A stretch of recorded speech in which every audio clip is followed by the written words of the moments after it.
안녕하세요. 코인우먼입니다. 오늘은 2024년 9월 23일 월요일 오전 10시 48분 경입니다.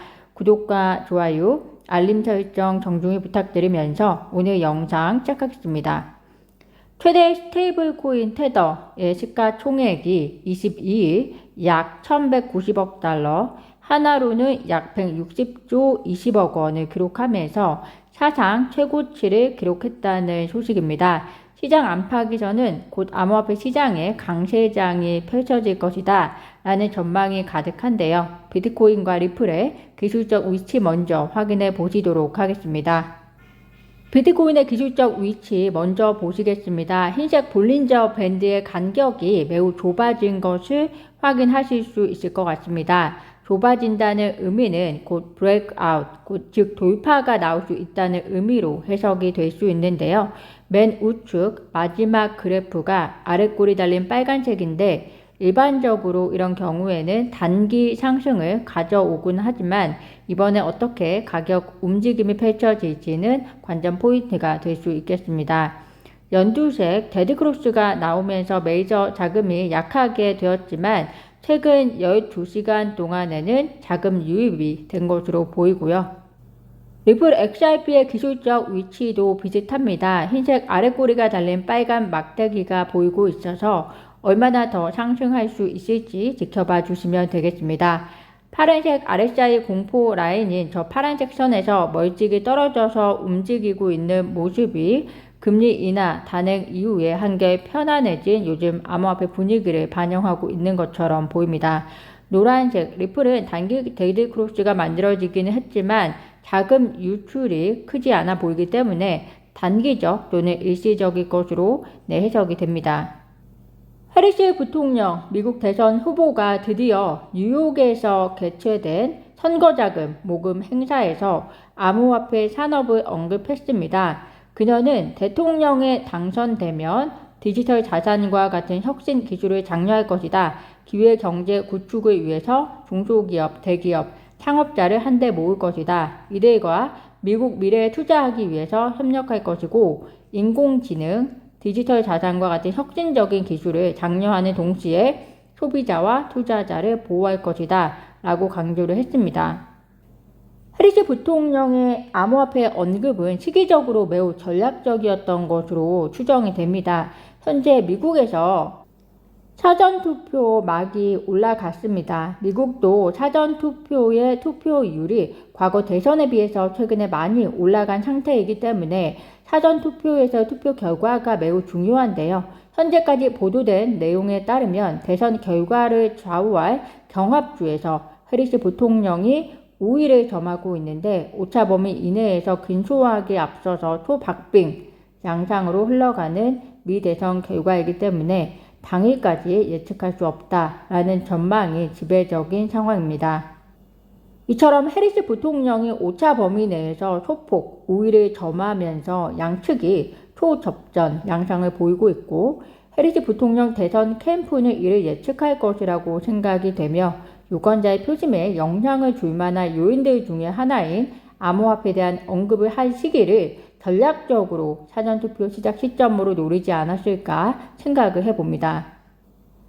바네크가 공개한 보고서에 따르면 해리스 후보가 당선이 되면 트럼프 후보 당선보다 비트코인에 더 긍정적인 영향을 줄 것이다 라고 분석을 했습니다. 그 이유가 인플레이션과 통화 가치 하락이 계속해서 법정화폐 시스템에 도전하면서 비트코인이 중요한 위험 회피 수단으로 작용할 수 있다 라고 말하고 있는데요.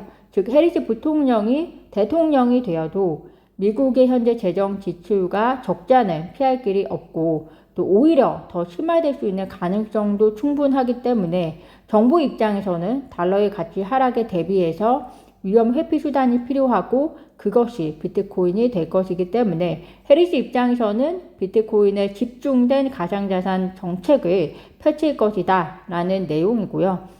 상대적으로 트럼프가 당선될 경우에는 더 많은 규제 완화, 기업 친화 정책 시도를 통해서 비트코인에 국한되지 않고 가상자산 시장 전반에 강세를 보일 것으로 전망하고 있다는 점 참고하시면 되겠습니다. 비트코인 입장에서는 해리스나 트럼프나 과거보다는 전 정부에 비해서는 우호적인 정책이 펼쳐질 것으로 기대해 볼 만한데, 그렇다면 타 암호화폐는 어떻게 해석을 해야 할까요? 리플 XRP의 경우에는 어쨌든 민주당 대선 캠프 쪽과 라운드 테이블을 진행하기도 했고, 리플의 공동 창업자 크리스 라세는 개인적으로 해리스 지지를 공식적으로 알려오기도 했습니다. 또 리플 이사회 멤버는 해리스 부통령 선거 캠프에 합류하기도 했는데요. 반면 리플 최고 법률 책임자는 트럼프에게 30만 XRP를 기부하기도 했습니다. 리플 입장에서는 어떻게 보면 리스크 해지를 위해서 양쪽 다 다리를 걸쳐놓고 있다라고 보여지기도 하는 상황인데요. 왜냐하면 그 이유가 어찌 되었던 비트코인만큼의 지원을 XRP는 받지는 못할 것이기 때문에 리플 사업에 있어서는 최소한 누가 대통령이 되었든 간에 과거보다 나은 환경이 펼쳐질 수 있는 것을 목표로 하고 있기 때문이지 않을까 생각이 듭니다. 이런 가운데 여전히 리플 XRP 가격에 대한 의혹이 XRP 커뮤니티에서는 불거져 나오고 있습니다. 기대가 크면 실망도 크기 때문에 리플사가 XRP 가격을 국경 간 송금 결제 목적을 위해서 의도적으로 억제하고 있는 것이 아니냐라는 의혹이 계속 나오고 있는 것인데요. 이에 대해서 리플 최고 기술 책임자 데이비드 슈워츠는 본인도 XRP를 보유한 사람이고 또 XRP 가격을 상승시킬 수 있다면 그러고 싶다라고 이야기를 합니다. 또 XRP 가격이 낮으면 그 정도의 송금 결제 규모밖에 이루어질 수 없기 때문에 리플사가 송금 결제를 위해서 XRP 가격을 억제한다는 것은 말이 안 된다라고 다시 한번 반박을 하고 있는데요. 즉 그는 XRP가 가령 코인당 1달러의 가치가 있다면 100만 달러의 거래에는 100만 달러의 XRP가 필요하지만 XRP가 코인당 100만 달러로 치솟는다면 동일한 거래에 한 개의 XRP만 필요하기 때문에 가격이 높을수록, 즉 XRP 가격이 높을수록 거래가 더 비용 효율적이다 라고 강조하면서 리플사의 XRP 가격 억제 의혹은 사실이 아니라고 한 점 참고하시면 되겠습니다. 한국은행이 12월부터 중앙은행 디지털 화폐 CBDC 시험의 일환으로 슈퍼마켓과 편의점에서 결제할 때 CBDC를 사용할 수 있도록 허용할 예정이라고 합니다. 6개의 주요 시중은행과 협력해서 실시하는 대규모 중앙은행 디지털 화폐 테스트의 일환으로서 하나로마트 등이 참여하고 있고, 다른 은행들은 주요 편의점 그리고 슈퍼마켓과 참여를 위한 협상을 진행 중이라고 하는 점 참고하시면 되겠습니다. 오늘 제가 준비한 소식은 여기까지입니다. 오늘도 영상 시청 진심으로 감사드리고요. 구독과 좋아요, 알림 설정은 코인우먼에게 큰 힘이 됩니다. 감사합니다.